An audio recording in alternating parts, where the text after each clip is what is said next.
Hello, welcome to Crafts and Stuff with me, Rachelle.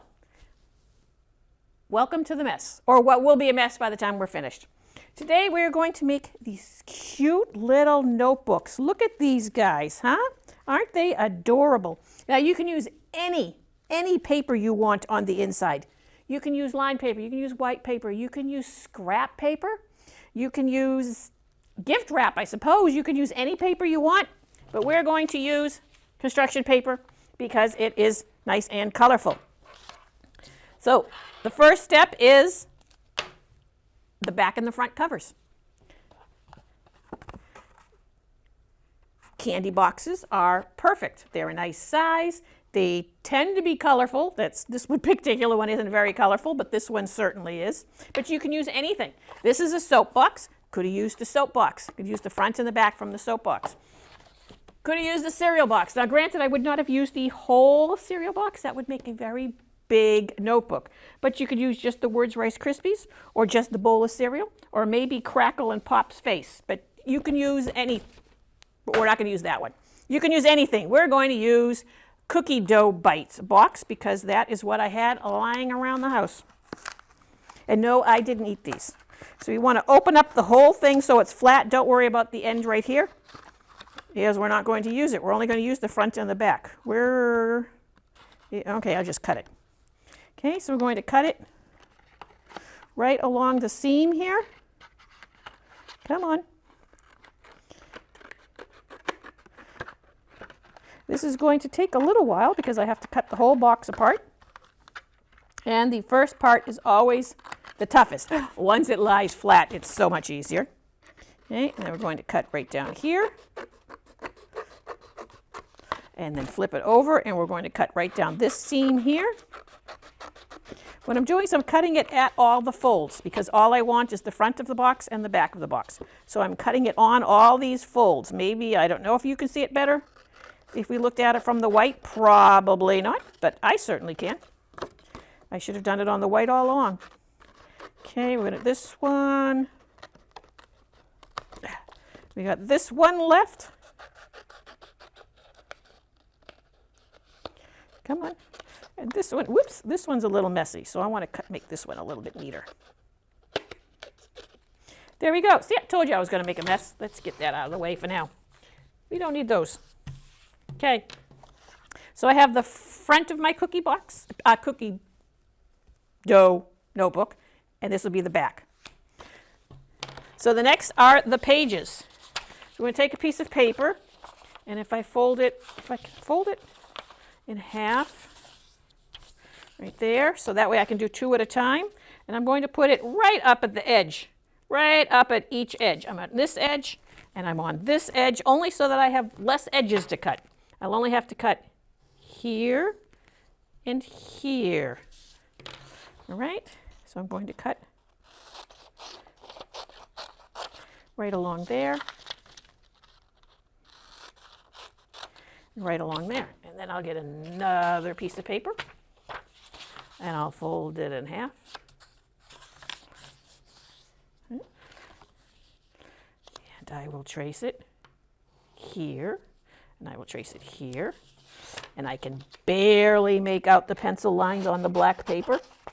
Good thing there's lots of light in here shining. Oops. That's not one piece of paper, is it? I mean, that is one piece of paper. I want it to be two pieces. There. Silly me. Okay, that one is fine. There we go. That's nice scrap for another craft. Okay. Just speed things up. I'm going to see if I can cut several of them at one time. Fold it in half. We'll see if I can do this.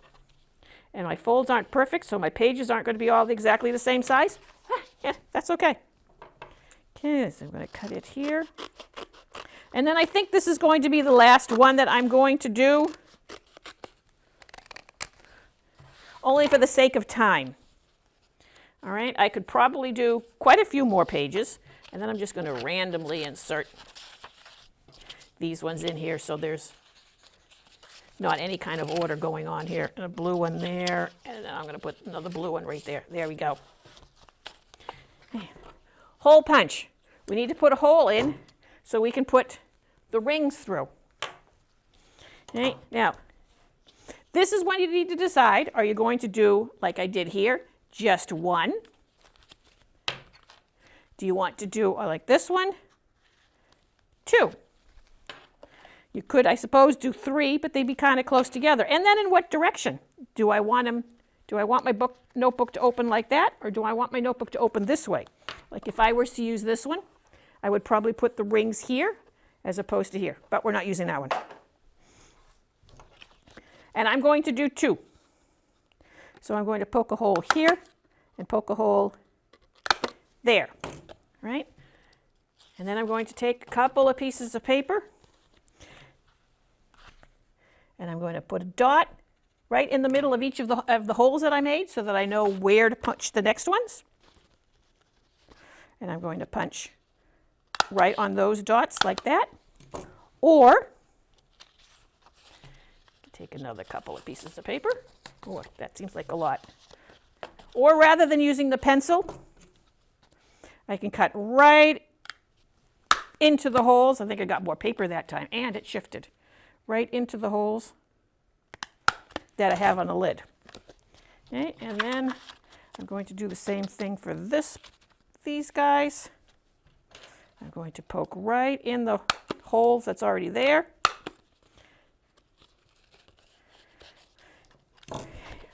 This is the tough one, the back one, because you want to make sure that the back is the right way. You don't want to do that, because now my back would be upside down.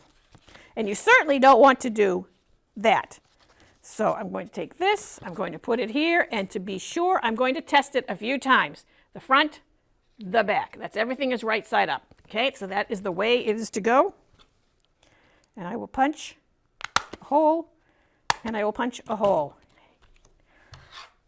I am going to have a lot to clean up when I'm done. So for these guys, I do have rings. And I brought some of these rings with me. If you don't have rings, you don't need to use rings. This one here, I used a little piece of ribbon to hold everything together. You can use whatever you can find. So I'm going to take all of my pieces of paper for the pages, and I'm going to hopefully line them all up. Hopefully line them all up. And I am going to put the ring in, and I will close the ring. And then I will put this ring in, and I will close the ring. Come on, close, close. There we go. And now I have a notebook, which I could leave that way, like I left this one this way. But isn't that just so much more fun? Tie things onto either one of these or both of these. I have yarns, I have ribbons, I have twines, whatever it is that you want, whatever it is that you have. So I'm just going to take a piece of ribbon, and I'm going to double knot it on here. 2 knots so that it holds it up nice and tight. And then I'm going to do another ribbon. Come on, go through there. And we'll tie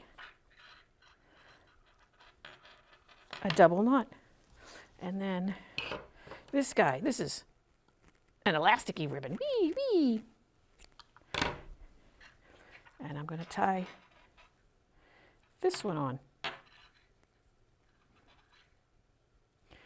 There we go. And then cut the ends to be however long. Ooh, I'd like it to be a little straighter than that. There we go. Snip and snip and snip. Snip. Snip. Snip. Where's the other white one? I got another white one on here. Come on. Snip. Okay. Then I've got the bottom ring. Do I want to do them in the same colors? No, I do not. What else do I have? I have some green. I have some green. Where's the beginning of the green?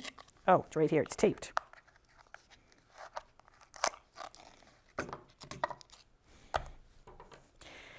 Some green. Stay in the loop.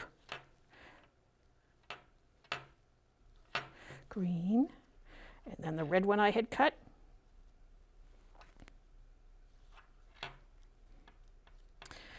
And one more. What color should I use? Well, I'm going to use, if I can find the beginning of my yarn. Is that it? I don't know. I don't know if that's the beginning. Well, you know what? It's going to be. No, it's not going to be. We won't use that one. We'll use the purple one. There. And we'll tie this one on. And then once again, snip the edges to make them a little bit smaller. And there you go, a Cookie Dough Bites notebook. Look at that, with a few pages in here. I probably would have made it with more pages, but so I've got the cookie dough, I have my Sour Patch, my other Sour Patch, and then this one is not a candy box. This one actually came from a Halloween tie-dye. So it says Zombie Hunter on it. But this is my mess. These are my notebooks, and I hope you enjoyed watching. Thank you very much. Bye-bye.